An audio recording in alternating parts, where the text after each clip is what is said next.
Hey everyone, it's Derek here with another video, and I had just got finished tracking my 2013 Ford Focus ST at Blackhawk Farms Raceway, and I want to give you my thoughts on, again, an updated thoughts on if you can track the Ford Focus ST. Obviously you can. I've done it 3 times before, and this is more of a follow-up video to that, to really talk about if you want to track the Ford Focus ST, what you need to improve to actually track it and feel confident that you'll be able to daily drive it and track it, because that's what I do with this car. I daily drive it and I track it. First thing is brakes. The brakes were feeling definitely terrible by the end of the track day, which were basically 20-minute long sessions, which is a pretty long time, I think. It's a lot longer than I've been on track consistently, or in one track session. It's probably the most time that I've been on the track. So the brakes were definitely feeling the heat, and like I said, I will do a follow-up videos to whether I understand that it's the brake fluid or the brake pads specifically. But that's one thing that you're definitely going to have to upgrade on the actual Ford Focus ST. Brakes, which I'm referring to the brake pads, because the brakes, I believe, are fine. So the brake pads and the brake fluid. Additionally, one thing that you should keep in mind is, for this specific car, I was having an issue downshifting and blipping. So normally it's I'm in 6 right now, bam, no big deal, and then 3rd, no big deal.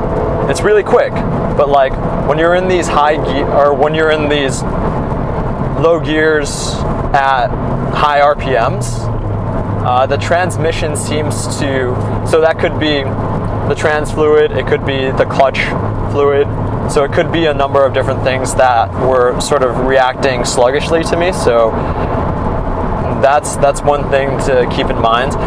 It didn't seem to have an issue keeping up those high RPMs.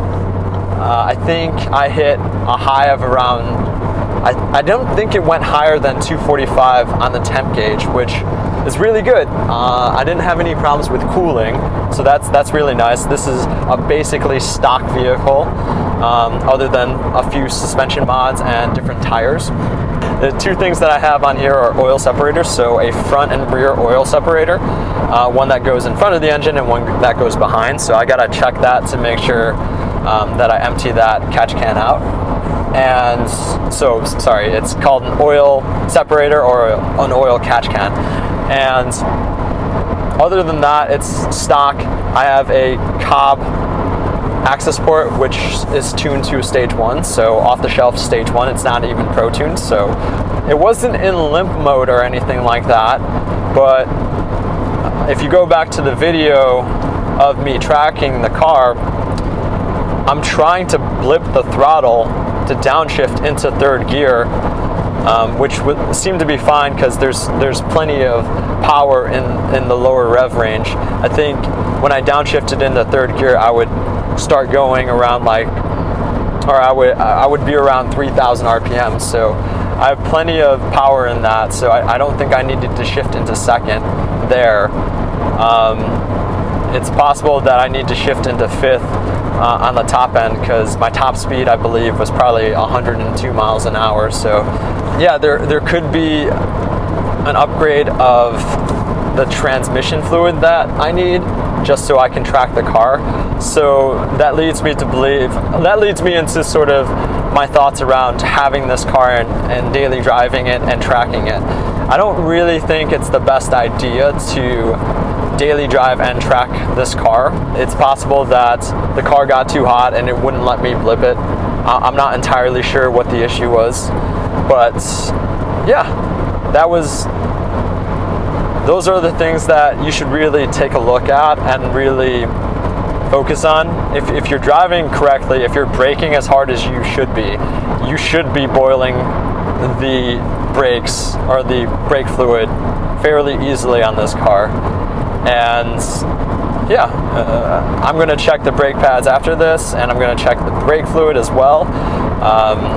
And before the next track day, I'll probably change the brakes, pads, and fluid. And yeah, we'll move on from there. But anyways, those are the 3 or 4 items that you should look at when tracking the Focus ST if you're daily driving it and tracking it. Anyways, thank you all for watching, and I'll see you in the next video.